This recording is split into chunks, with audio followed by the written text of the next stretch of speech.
Today we're going to be making a double-sided crepe paper Shasta Daisy. The materials you're going to need are a double-sided crepe paper and green tea cypress. You'll also need double-sided and white, and then a heavy crepe paper and nectarine. For our wires, you're going to need a thick stem wire and a 24 gauge paper covered floral wire. We'll also be using a pan pastel in bright yellow green shade.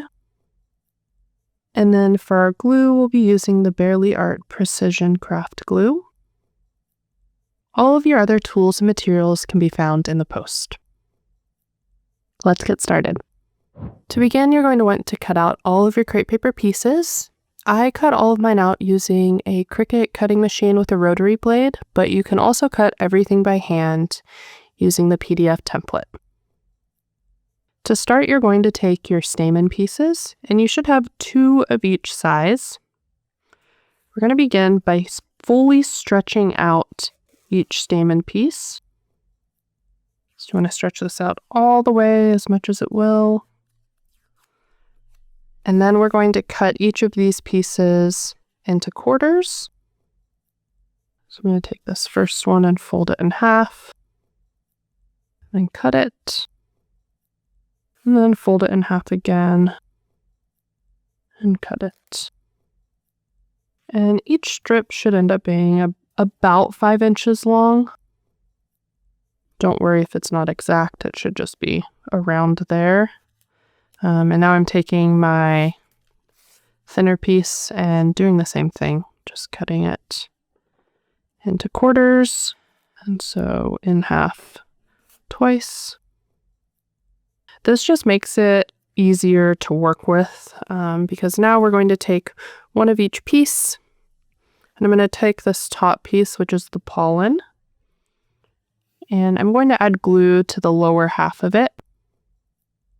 Then I'm going to take my stamen piece and go ahead and lay the top edge on top of the glue. I'm going to add glue to the top half of that pollen piece. And then I'm going to fold it over the edge. So I'm folding it over the edge of the stamen. And you just want to make sure the front and back edges line up. Okay, and I'm just going to trim the end here where the pollen didn't quite reach. And now that I've folded that pollen over the edge, I'm going to take my scalloped pinking shears and I'm going to cut off half of the pollen. So I'm just leaving a very small amount just on the tip of my stamen and trimming off the rest. Okay, now that I've done that, I'm going to go ahead and fringe this. So I'm going to take a fringe clip, and I'm actually going to fold this in half just so it's a little bit less to fringe. Place it into my fringe clip. Make sure I cut along that fold, and I'm just fringing about 1/4 of the way down into my stamen.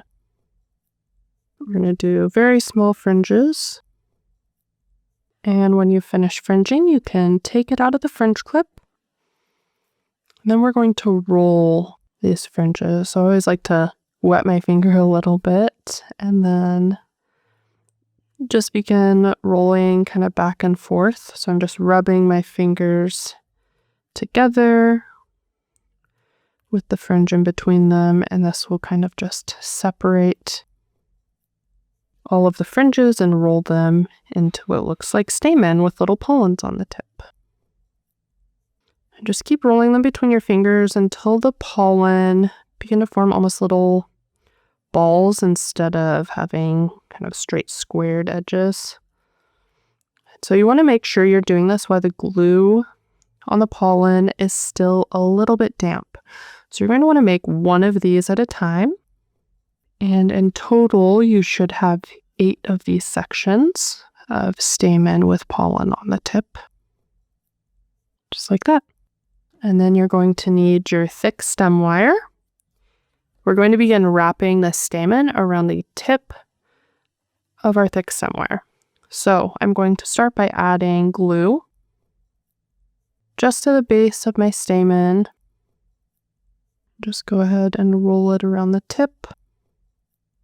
And once you've completed rolling one section of the stamen, go ahead and roll the stamen, that fringed bit, between your fingers. And this will just help compress it because we want this fringe to be very compressed to get this really dense daisy center.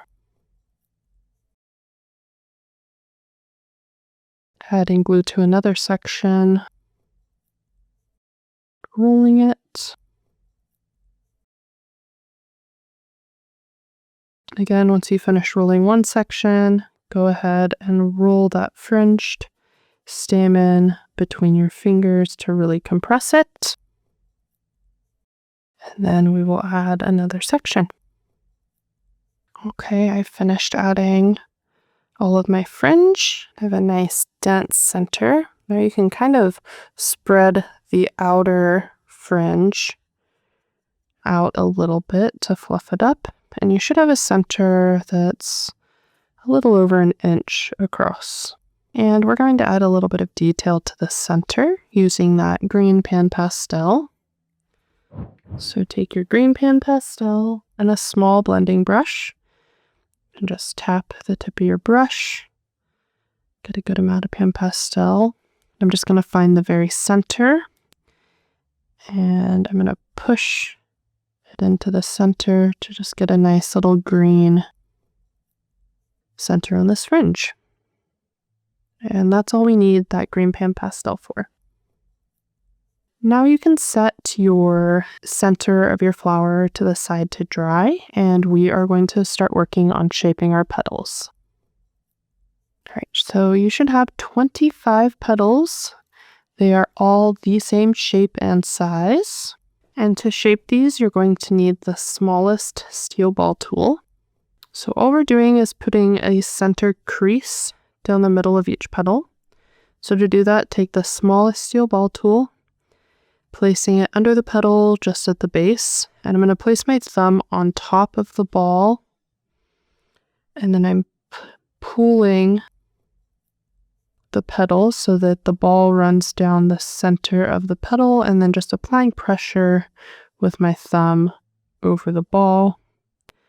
And that should create a crease down the center of your petal. You may need to go over it a second time, but just like that, you'll get a nice kind of divot crease down the center of your petal. And this will be the top of your petal. It'll also create a very slight curl. So we'll just do that to all 25 petals. This is pretty quick once you get the hang of it. You're really just using the steel ball as you would a quilling tool. Okay, once you're done shaping your petals, we're going to add them around the center of our flower. So first I'm going to take 10 petals to start with. Then grab your flower center. And then you'll need your white glue. And you're going to add a bit of white glue to the base of your petal. And then I'm going to line the base of this petal up with the base of my yellow fringe flower center here. Just like that. So I'm gluing it right onto that yellow crepe paper. And now we're going to add all 10 of these petals evenly around the flower. Or just about evenly, you can stagger them a bit. Okay, so I've added my first 5, and now I'm going to add the next 5. Okay, so that's with your first 10 petals, and now we're going to add the remainder of the petals, so 15 more. So take your next petal, add a bit of glue to the base, and for these, we are going to glue them up a bit higher so that the petals appear longer than those first ones you glued. So I'm gluing these about halfway up the base of that yellow stamen, So when you look down at this petal I just added here, it's just a little bit longer than those first 10 petals that we added. So you're going to add all 15 of these next petals the same way and just space them evenly around the flower. A lot of times I like to put just a little bit of glue on my work surface when I'm doing this, and then I can just dip the tip of my petal into the glue. That makes it a little bit faster, so I don't have to set anything down to pick up that glue bottle. When you get to your last few petals, you're going to want to look at your flower from the top down and just see any little gaps where you might want to fill in. Once you finish adding all of your petals, you can go ahead and set this flower aside to dry, and we're going to shape our sepals now. You should have 8 sepals. We're going to shape these a similar way we did our petals. I'm going to use, so this is the smallest steel ball tool. I'm going to use the larger end of that small steel ball tool. And then again, I'm just going to place the ball underneath the sepal and then run it along the length of the sepal. And this will create just a small divot, kind of just cup the sepal a little bit to shape it. And you'll do that with all 8. Okay. Go ahead and take your flower, and we are going to glue these to the underside of the flower in sets of 4. So place a bit of glue at the base of your sepal, and the lower 1/3 of the sepal is going to be glued around the thick stem wire. And we're going to glue these around the flower in sets of 4. Okay, now that I've added 4 sepals, I'm going to put the next 4 in between each one. Okay, this is what the back of your daisy should look like once you've added those sepals. And now we're going to go ahead and wrap the stem with a strip of extra fine juniper crepe paper. You could also use green floral tape if you prefer that. But to start, I'm going to add a bit of glue. And I always like to stretch the end of my strip a little bit. And then just begin wrapping, and make sure you're stretching that crepe paper as you wrap. Also add more glue as you wrap down as well. This will make sure that your wrap stays in place. Once you've finished wrapping your stem, we are going to make our leaves.